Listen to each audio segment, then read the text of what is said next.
Hey everybody, stick around because today we are back at the campgrounds.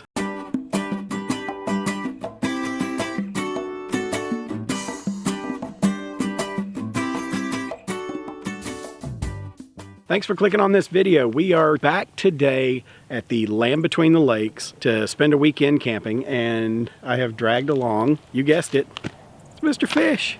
Howdy do. Check it out. He's real. We've already got the camp set up. It's midday on Saturday, and we've got everything set up. We got the tent set. We've got our kitchen, outdoor kitchen set up over here, and we are ready for a good time. We are at the, what's this place called? Sugar Bay. Sugar Bay. Sugar Bay backcountry camping area. It's a self-service campsite. It has picnic tables, fire rings, and things like that, but that's about all you got out here. There's no hookups, no electricity, no nothing. So it's close to primitive camping without actually being primitive camping. Want to take a shower? You got a lake. Yeah, you gotta go swimming. Might be a little chilly for that because it's supposed to get cold while we're here. So we'll be looking for some adventures this weekend. One of the things about this area that's kind of interesting is that there is a local legend about the Dogman. So there's a wolf-like creature that walks around on two legs that has been spotted in this area for years now. There's a lot of legends about it, and we'll talk about that some as we go through the weekend. I think we might go out on a little Dogman hunt while we're here and let's go find him. See what we can find and see if we can wrangle him and put him on a leash and take him home and use him as a watchdog or something. Absolutely. But stick around because we're going to have some fun and we're going to do some cooking. Probably have an adult beverage or two. Or three. Hopefully not get our legs chewed off by the Dogman. Fish is getting a little creative with the fire starting over here. Woo! Get it going, and then we... That looks like a good way to burn your hand off. Yeah, this is not working. I should have made a little more of a trench, but that's all right. Fish, we're going to teach you how to build a fire one of these days. Man, one of these days. I should have. I did not plan this. Oh, there we go. That'll work. Bit of advice, if you go camping with Mr. Fish, you handle the fire, not him. I love it.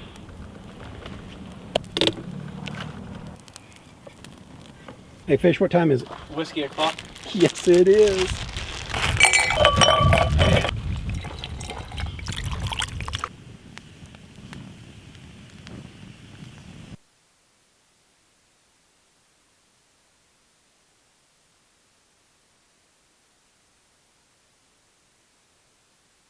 So what do we got? All right, so we got some chili. I actually did this practicing for some of my chili competition.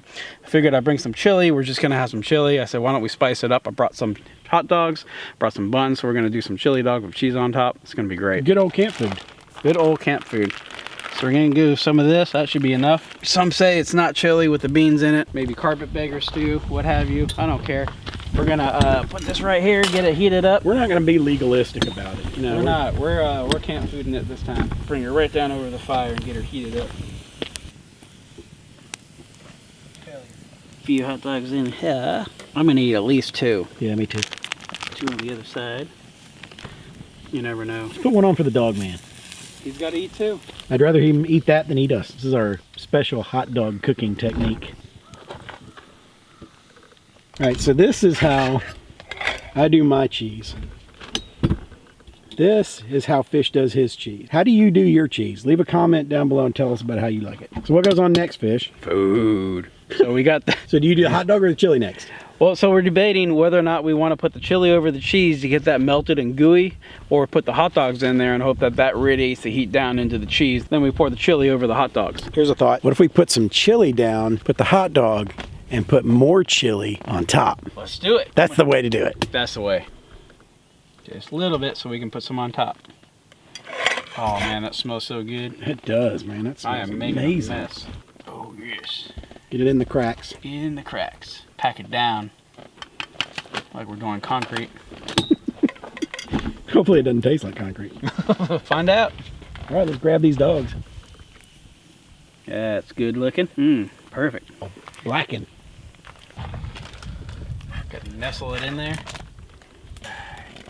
Something. And then some chili on top. Yes. There we go. That's a camp meal right there. Make it happen. Don't worry about a spoon or anything. Just use fingers. We're at camp. We'll wash our hands off in the lake. Let's eat. It's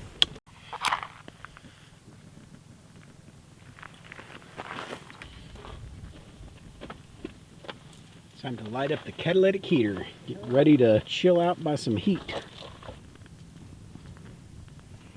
While the catalytic heater burns down, I'm going to take a walk over here by the beach, show you guys where we're camping. There's fish over there taking pictures. Nice little sunset going on here.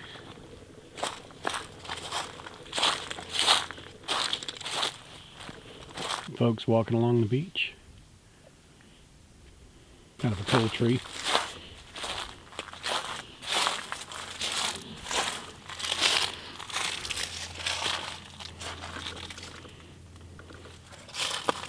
So what do you think? Did you camp here? We finish up some leftover chili, chopped up hot dogs. I can't say enough how much better any kind of food is at camp. Even something as simple as just chili and hot dogs. You can't beat this. What are you doing back there, Mr. Fish? Stove on the fire and gonna eat me some chili and hot dog? Some of this beanies and weenies. This is so good. Nice job on the chili.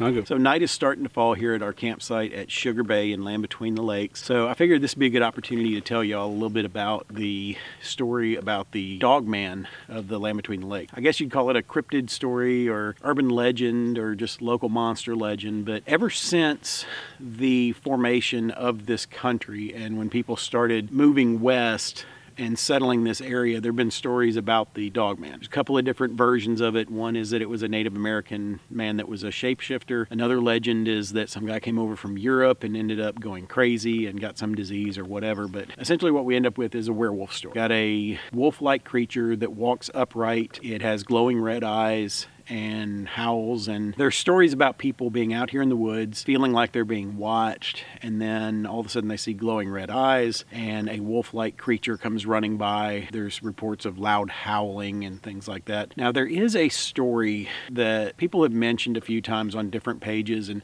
in fact in our last Land Between the Lakes video, we recently got a comment about the Dogman story and about a group of murders that occurred hereabout. Now I've heard the story about the murders.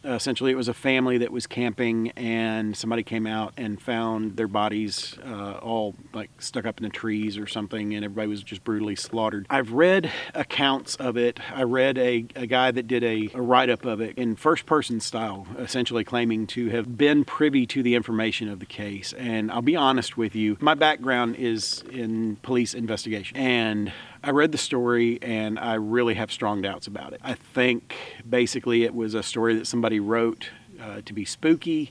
It was not written like a true first-hand account of somebody that had encountered something. There have not been any actual police reports involving a mass murder out here at Land Between the Lakes. But I mean, it's a fun campfire story. It's fun things to talk about. But as far as, you know, did the Dogman come out here and butcher a family of 4? I don't think so. I don't believe that actually happened. I think it's just an urban legend. There are people around here that have a really hard time with folks telling these stories over and over again because they're proud of this area, or they don't want it being tarnished by a story about a family being murdered out here. So did it happen? I don't think so, but I can't say for sure that it didn't. Just from my background and from the things that I've read, I think it's strictly urban legend. Now, tonight we're going to do a little bit of a hunt for the Dogman or any signs of him. We're going to listen for him, of course. We're going to poke around a little bit in the dark and just kind of have some fun with it. Do I think we're going to find anything? Probably not. We might find somebody's Labrador romping around out here, or we might find some coyotes. Yeah, we'll film a little bit about what goes on tonight, and then after we go to bed, which will happen, you know, before too much longer, if something happens in the middle of the night, we wake up to hear howling, I'll turn the camera on, we'll record it, and we'll see what happens. But until then, we'll see you around.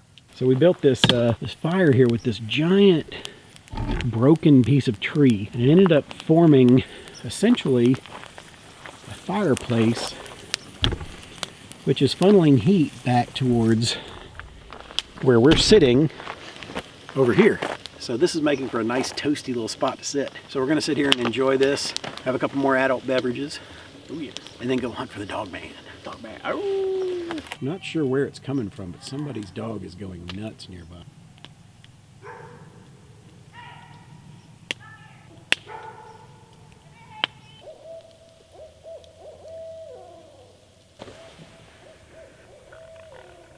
So we just started hearing a call from a barred owl. So Jeremiah's using his app to see if he can call it in, get it a little bit closer, see if you guess can hear this. Guess he didn't like what you had to say. I guess not. All right, so Fish and I are going to go out and do a little dogman hunting. We're going to go out and maybe try some predator calls and some other stuff to see if we can't get anything to respond. Give it a go. By the way, if we don't come back, call 911. You. It's on you. Whoa, dude. What? Dude, come here, check this out. Look at the size of these prints. Yeah, look at that. Right there. They're huge. Look, it's bigger than my fist. That's got to be the Dogman. Yeah, I think it might be like a, I don't know, a domestic dog. I didn't see any dogs on this beach that big. Holy cow, that's huge. I think it might be a domestic dog. Somebody's retriever or something. Dogman. It's not the Dogman. It's not the Dogman. It is the Dogman. So we found a little spot not too far from the camp. We're going to try some predator calls, see if we can get any kind of response. Let's hear it. Can you hear it? Yeah. You hear that? Yep.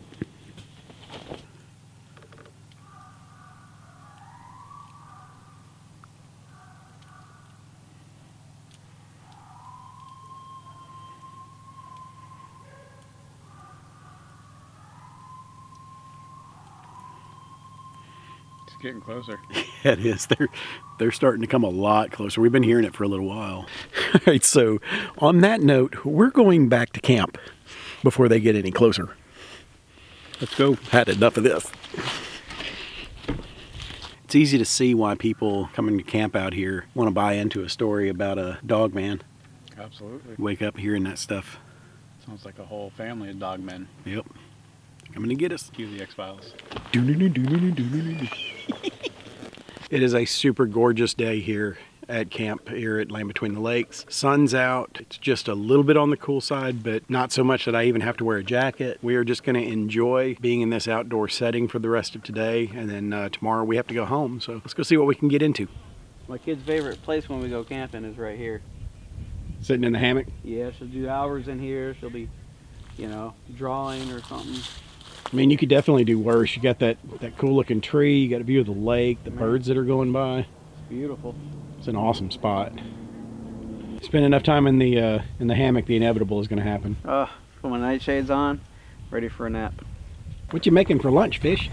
Oh, we're gonna do kind of like a griddled cheese and egg, and we got pork loin, we got ham, and we got some sliced turkey lunch meat. We're gonna heat that up, put 2 slices of Colby Jack on it.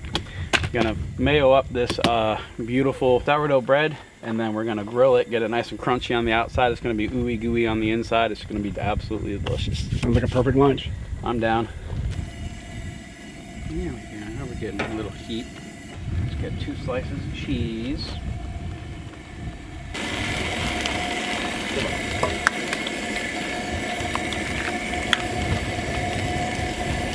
Perfect. What are you putting on there? We're gonna put on a little bit of mayonnaise. I like it better when you're using bread because it tends to get a lighter, crispier crust. Some people don't like it because it's got a little bit of an egg flavor to it, but if we're already putting egg on the sandwich, what's not to love? I actually like using it for grilled cheese. I think it gives a richer flavor. Absolutely. Pop this on top. This will help Relocate. This will help melt the cheese a little. We got it nicely seasoned. Come on. I like using the sourdough because it takes a little longer to grill. It has a better crunchy, crispy texture when it's done. But it does take longer than your regular average bread. It's actually a good idea using the tongs. I always end up with this situation where something falls off of it because I'm trying to use a spatula. Right? And it never occurred to me to use tongs and kind of force everything together while you flip it over. Yeah, you gotta kind of hold it together, otherwise it kind of gets a little slippery. That happens. It's a good idea. But it's all right. That's a lovely thing. Thanks. Oh, you mean the sandwich? Yes, the sandwich. Some people just think way too highly of themselves. And now, it's time to cut and eat. Get that little pull away shot there. That's lovely. It's mine. What do you think? You want one of these? I do. Tell us about it in the comments below. So I got my cheerwine, Mr. Fish's amazing sandwich. It's chow time. Chow time. That is a splendid thing. Thank you. It's got a real spectrum of flavors. You know, the different kinds of meat, the egg, the cheese, everything kind of, you can taste it separately and then it all kind of comes together for it. That makes a tremendous sandwich. You're making me hungry. Good thing you're cooking some for you right now. Or am I? Because I'm not sharing this. I'll find something to fight you with. Right. What are you looking at? Stop it. This is mine. Y'all go away. I gotta eat. Stop it. So here, you see the bathroom. This is your accommodations for the weekend. And over here, we see Mr. Fish in his natural environment. For Sugar Bay to be a backcountry site, there's a lot of traffic through here. It's far from a peaceful campsite because what's coming up behind me here goes on all day long. I mean, it started about 6 o'clock this morning. I could hear the cars coming through here. There's a boat ramp back behind me, and there's constant traffic coming through here. It doesn't make it an unpleasant experience, but you got to keep that in mind. You're not going to be just you and nature. You're going to be sitting here in the middle of this right here. We were woken up early this morning by a lot of birds. There was some very loud bird activity once the sun came up. Very quickly, the traffic started coming through here. And there's a lot of people that just drive through here. I guess they just kind of want to see what it's about. There's a lot of boats that come through here. 6 o'clock in the morning when you got some guy with a 250 horsepower motor that's just cranking it for everything that it's got to get out to his fishing spot. That's not the best way to wake up. I definitely, for the peaceful isolation, I liked our other site, but I mean, there's definitely a downside to that site because, I mean, the roads there were awful and it was really hard to get in and we weren't sure we were going to be able to get in and out. This place here, the roads are much better coming in. This is a forestry road here. It's not an unmaintained road. They come in and they grade it. They put down fresh gravel. It's partially paved at some point. It definitely invites more people to come drive through. So it's just part of what you're going to have to put up with being here.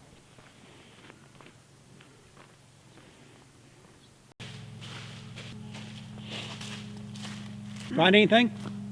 Nope. Well, maybe. Nothing in the way of fossils or arrowheads. However, saw going down to, so walked around to the corner over to the right and there's a little bay. You zoom in really far.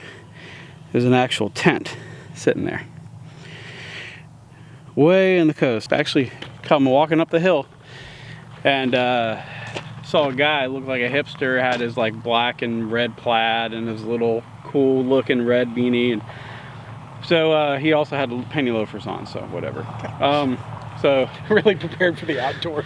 right, exactly. So I was asking him, I was like, hey, how's it going and where you going? Because he's going down the hill too and I'm coming up the hill to the campground, and you know, on that side of the beach there was no campground. So he said, he was like, oh, I've got a tent over there. So that was a tent that he had, and he just paid his dues, parked to the end of the campsite, and he hiked all his stuff in. And then he said he was cold last night.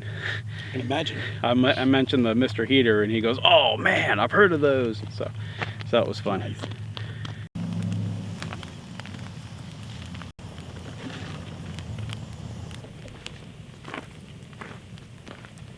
Looks like we're going to have a nice pretty sunset tonight. So we get ready to make dinner. So we're cutting up a tri-pepper blend, a little bit of onion, getting ready to make some more of my homemade sloppy joes.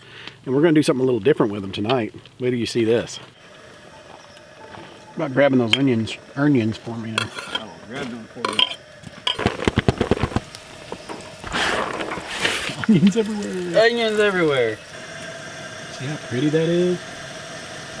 Now we're going to add in the hamburger meat.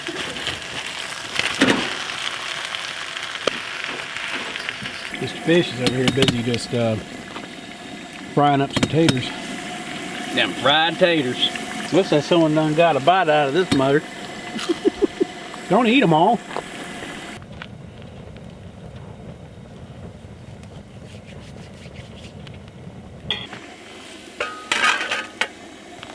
Put the sloppy joes on top.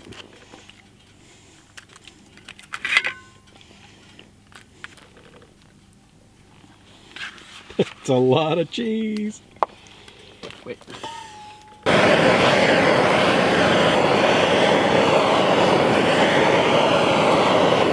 So when we, the last time we went camping at Land Between the Lakes, I made homemade sloppy joes. And this time when we were planning and we were talking about what we wanted to eat, I think Fish's exact words were, "For the love of God, please do the sloppy joes again." That's exactly what I said. And we talked about different ways to do that.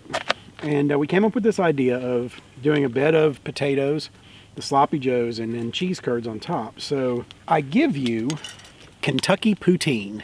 Yes. So now we're going to lay into this, and we're going to go sit by the fire, and we're going to go crawl in our sleeping bags and get a good night's sleep, because both of us have to go home tomorrow and Fish has to go to work. We're going to enjoy something to put a little heat in our bellies and go sleep on another cold night. Mm-hmm. If anything happens tonight, we'll bring you in. If not, we will see you guys in the morning.